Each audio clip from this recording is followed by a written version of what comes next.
Night ఉంటాను రేపు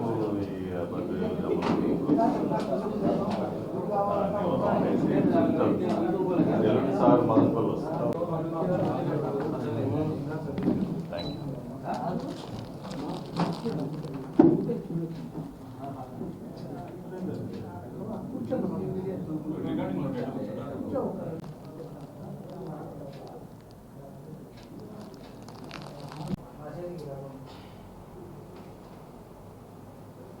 ఏమైనా ఉందా ఇంకా?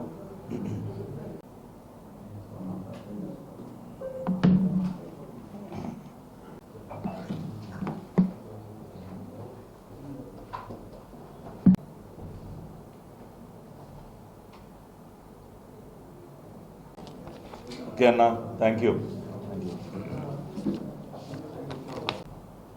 కడప జిల్లాకి రాయలసీమ ప్రాంతానికి ఒక క్యాన్సర్ గడ్డ లాంటి వ్యక్తి గొడ్డలి పార్టీ అధ్యక్షుడు జమోరే అని చెప్పి, అది 100% వాస్తవం. కడప జిల్లా ముద్దుబిడ్డని, కడప జిల్లా సింహాన్ని, పులిని అని చెప్పి తనని తాను కీర్తించుకునేటటువంటి జమోరే ఈ ప్రాంతానికి చేసింది శూన్యం. ఈ ప్రాంతాన్ని దోచుకోవటం తప్పితే, ఈ ప్రాంత ప్రజల్ని పీడించడం తప్పితే ఎక్కడా కూడా కడప జిల్లాకి కానీ రాయలసీమ ప్రాంతానికి కానీ పైసా లబ్ధి చేకూర్చినటువంటి దాఖలాలు ఈ గొడ్డలి పార్టీకి లేవు, గొడ్డలి పార్టీ అధ్యక్షుడికి లేవు, వాళ్ళ కుటుంబానికి కూడా లేవు. వెనుకబడినటువంటి ప్రాంతంగా అభివర్ణింపబడుతున్నటువంటి ప్రాంతాన్ని వాళ్ళ రైజింగ్ రాయలసీమ అనే దశకి తీసుకొచ్చినటువంటి ఘనత ఎన్డీఏ ప్రభుత్వానికే దక్కుతుంది. జీవో నంబర్ 365 ద్వారా 102 రాయలసీమ ప్రాజెక్టులకి ఎందుకు అడ్డుపడ్డాను? వాటిని ఎందుకో నిలిపివేయాల్సినటువంటి పరిస్థితి వచ్చింది. ఎందుకు అంటే మళ్ళీ నీకు కావాల్సినటువంటి కాంట్రాక్టర్లకు ఇచ్చుకోవాలా, ఇరిగేషన్ ప్రాజెక్టులని అడ్డం పెట్టుకుని కోట్ల రూపాయలు మింగాల, జలయజ్ఞాన్ని ధనయజ్ఞంగా మార్చాలి. ఎంతసేపు నీ ఖజానాని నింపుకోవటం పైన ఉన్నటువంటి శ్రద్ధ, నీకు కరువు ప్రాంతం అయినటువంటి రాయలసీమలో రైతన్నలను ఆదుకోవటానికి నువ్వు చేసింది ఏంటని అడుగుతా ఉన్నాం. డబ్బులు దోచుకోవటం తప్పితే పెట్టుబడుల విషయంగా కానీ, ఇరిగేషన్ ప్రాజెక్టుల విషయంగా కానీ నువ్వు చేసింది ఏంటని అడుగుతా ఉన్నా. ఇంకా భవిష్యత్తులో ఎప్పుడూ కూడా నేను కడప జిల్లా ముద్దు పెట్టని, రాయలసీమ సింహాన్ని ఇటువంటి మాటలు మాట్లాడబాకాయా నువ్వు దయచేసి.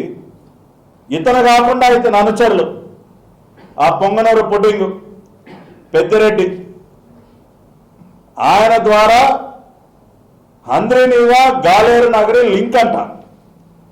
ఏమీ అనుమతులు లేవు, ఏమీ లేవు. మట్టి పనుల పేరుతో 1000 కోట్లు మింగేశారండి. 1000 కోట్లు కేవలం మట్టి పనుల పేరుతో. ఇట్లా ఏ ప్రాజెక్టు తీసుకున్నా కూడా అవినీతిమయమైనటువంటి. అంటే రాయలసీమ ప్రాంతం ఎప్పుడు ఎడారిలోనే ఉండాలి. మీరు మాత్రం ప్యాలెస్లు కట్టుకోవాలి. ఇడుపులపాయలో ఒక ప్యాలెస్, లేకపోతే కడపలో ఒక ప్యాలెస్, హైదరాబాద్లో ప్యాలెస్, బెంగళూరులో ఒక ప్యాలెస్. మీరు ప్యాలెస్లు కట్టుకోవాలి, దర్జాగా విలాసవంతంగా ఉండాలి. రాయలసీమ ప్రాంత ప్రజలు మాత్రం కరువులు అలమటించాలి, వలసలు వెళ్ళిపోవాలి ఇతర ప్రాంతాలకి. అది నీ ట్రాక్ రికార్డ్.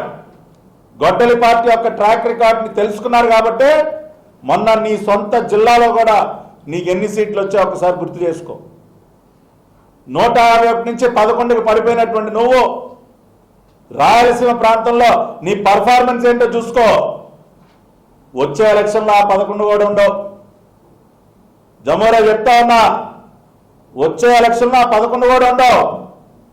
నువ్వు చేస్తున్నటువంటి అరాచకాలకి, నువ్వు ప్రవర్తిస్తున్నటువంటి తీరు, నువ్వు మాట్లాడుతున్నటువంటి మాటలు, రెండో పక్కన ఇవాళ రాయలసీమ ప్రాంతంలో జరుగుతున్నటువంటి అభివృద్ధి, ఇచ్చినటువంటి ప్రతి ఒక్క హామీని నిలబెట్టుకుంటాం. అది ఇరిగేషన్ ప్రాజెక్టులైనా, పెట్టుబడులైనా పెద్ద ఎత్తున రాయలసీమ ప్రాంతానికి ప్రాధాన్యతనిస్తాం. అతి త్వరలోనే కర్నూలులో హైకోర్టు బెంచ్ కూడా ఏర్పాటు అవుతుంది. అన్ని విధాలుగా కూడా రాయలసీమ ప్రాంతానికి చేయాల్సినటువంటి దానికంటే కూడా ఇంకా ఎక్కువ చేసి నిజమైనటువంటి రాయలసీమ ముద్దుబిడ్డలుగా నారా చంద్రబాబు నాయుడు గారు, నారా లోకేష్ గారు మిగులుతారు. అదేవిధంగా అన్న ఎన్టీఆర్ ఆ రోజున ఆయన మొదటిసారి ముఖ్యమంత్రి అయిన దగ్గర నుంచి కూడా రాయలసీమ ప్రాంతానికి చేసినటువంటి సేవలను కూడా ఇప్పటికీ కూడా ప్రజలు గుర్తుపెట్టుకుంటున్నారంటే అది తెలుగుదేశం పార్టీకి ఉన్నటువంటి ట్రాక్ రికార్డ్ అని చెప్పి తెలియజేస్తూ, ఇంకెప్పుడు కూడా భవిష్యత్తులో నేనేదో అడగబెట్టానని మాట్లాడే సాహసం నువ్వు చేయబాకు. నువ్వు జీవితకాలం ఈ ప్రాంతానికి ఒక క్యాన్సర్ గడ్డగానే నువ్వు మిగిలిపోతావు.